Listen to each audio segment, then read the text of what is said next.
Today I'd like to share with you a story that's a cautionary tale, one that could happen to anyone, and when it does, it's every fish keeper's worst nightmare. But it's completely avoidable.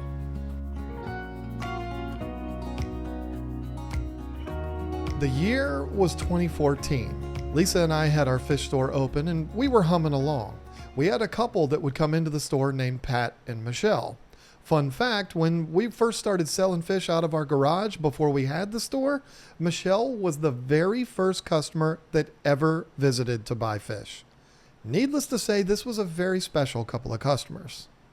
Not only were they great customers, but they also became good friends, and they did a lot to help us out. It was one of those situations where they did so much for us, I had no idea how we'd ever repay them.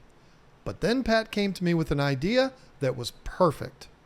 He was ready to upgrade one of his tanks from a 90-gallon to a 240-gallon and had an amazing idea that I regret not documenting more than I did. See, Pat worked for a developer that bought old industrial buildings in Richmond, Virginia, and turned them into high-end apartment buildings. This developer had a stockpile of old stuff from these buildings that they'd repurpose into the new apartments. One of the things they had was an abundance of old doors. Pat came to me and said, "What if I was to bring you a few of these doors and you make a stand for my new 240-gallon?" Now, as a woodworker, I loved this idea. It was something that was right up my alley and was also a huge challenge. I accepted the job and felt great about it because I could finally repay them for all they'd done for us. Fast forward a few weeks and Pat brought me like 4 doors and had a custom aquarium that he had ordered shipped directly to my shop. Now this was important because the tank was a custom size to fit his space and it had overflows in the bottom going down into the sump. Having the tank right there with me made it so that I could custom make the stand to fit everything perfectly rather than guessing. Now, just like everything else in my life, this project took way longer than I expected, but people who know me understand that if I tell them it's going to take 2 weeks to build, you might as well count on it taking at least a month. It's not that I'm lazy or move at a snail's pace, it's just that I've never been good at estimating how long things will take, and I don't rush stuff. One of the worst things you can give me is a deadline. It's best to just say, here's what I need, let me know whenever it's done. And that's exactly what Pat did. Now I gotta be honest here. This is something that happened well over 10 years ago, so I can't remember how long it took me to build the stand, but it wasn't something that was done in a weekend. The first thing I did was build a 2x4 structure and then cut up those old doors and use the doors to wrap the piece with a face frame and doors. The cool thing was the top was just a solid piece from one of the doors. It's just unfortunate that the tank would cover it up. While I was building the stand, Pat took that time to come up with a plan on how to handle this thing and got the space ready to receive it. He also came up and siliconed on a 3D background so it'd be dry and ready to use when we got the tank installed.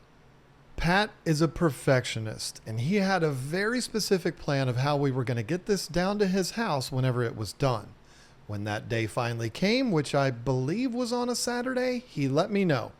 All right, I'm coming up with a truck and an army of guys to get this thing. They showed up around closing time, and he had 2 guys with him.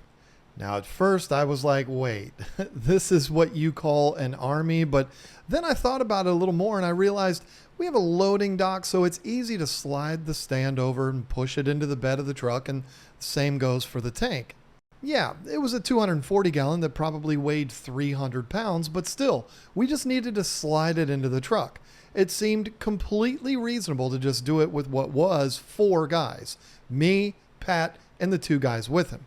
And it was. We put the stand in his truck and then put the tank in the bed of my truck.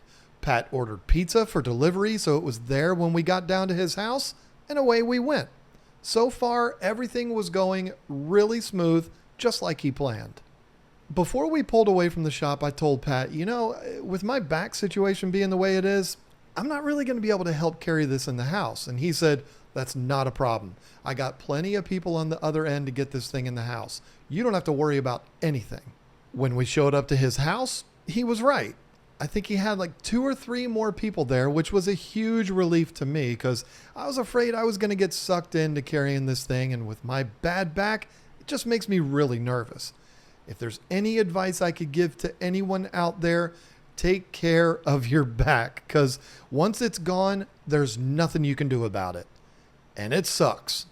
Anyway, with the help of this group, we got the stand in without incident, and it wasn't exactly easy.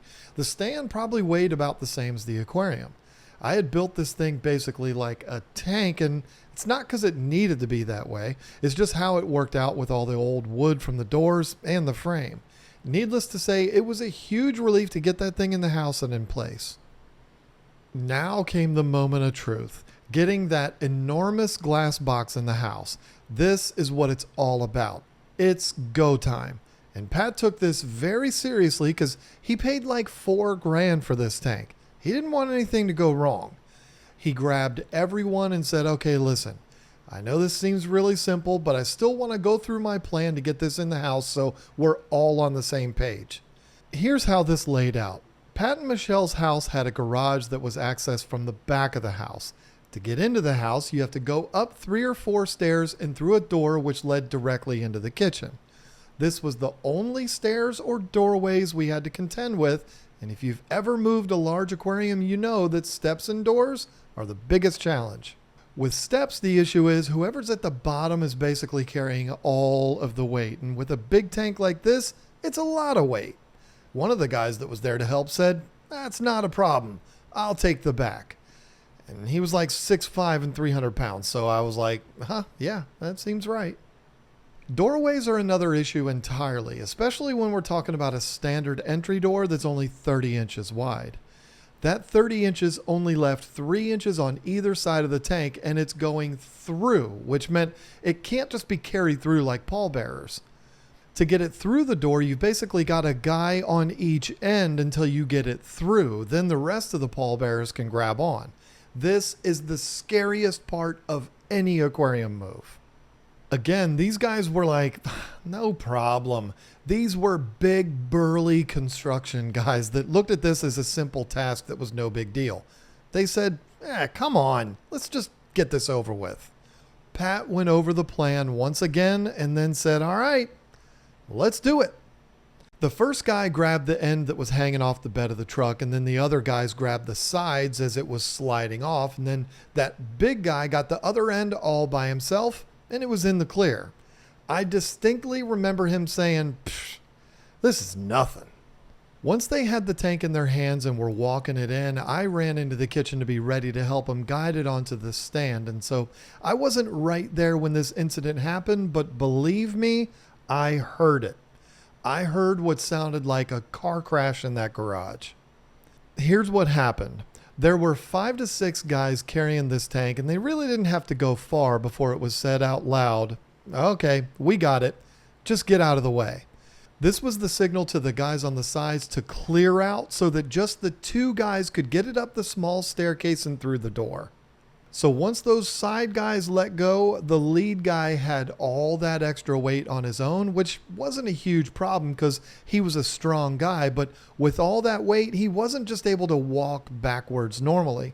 Instead, he just kind of slid his feet back with each step. This is where the one thing that no one was expecting came into play. With all of Pat's planning and all the times going over the plan, the one thing no one thought about was the doormat sitting at the bottom of the stairs.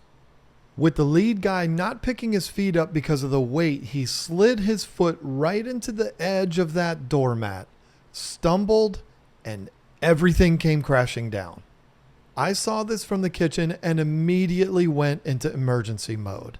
You might not know this, but I was a police officer for 5 years back in the early 2000s. Part of the police academy was some basic training on how to manage injuries. This was so we could help people while we wait for the EMTs to arrive. So when this happened, I immediately jumped into the mode of, all right, we're going to need to get some towels, possibly some rope or a belt to use as a tourniquet and get pressure on these wounds because this is going to get gnarly. But to my absolute surprise, everyone involved in this walked away without a scratch. I swear this felt like a miracle.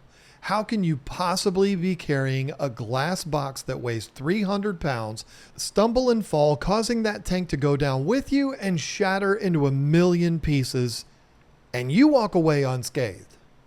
I will never forget the sound this tank made when it broke. I'll never forget the panic I felt thinking there were going to be some serious, possibly life-threatening injuries from this, and I'll never forget the look on Pat's face. That kind of stuff sticks with you. I don't care who you are.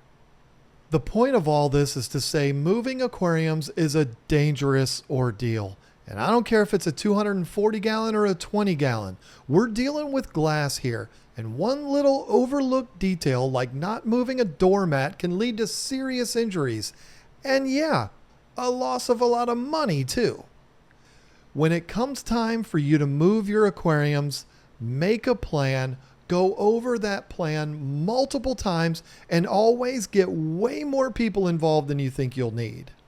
Think about danger points like stairs and doorways, and always, always, always take your time. If someone says, come on, let's just get it over with, say, hey, settle down. I don't want to be responsible for someone getting hurt. And the most important thing to know is no matter how thorough you are, accidents still happen. So be prepared for those too. I'm not trying to scare you. I just want you to be prepared and maybe scare you a little bit. Anyway, thanks for listening. I hope you enjoyed this story and got something out of it. And if you did and you want to support what we're doing, you can do that by subscribing, becoming a channel member, and joining us on our members only live streams on Friday nights, where we bring in a panel of members to talk fish with us, or just check out our website, keepfishkeeping.com. Also, if you have a story that you'd like to share with me that I could potentially turn into a video, you can send an email to kgtropicals@gmail.com. Give me as much detail as possible, and maybe I'll turn it into a story for a video. That's it. Bye.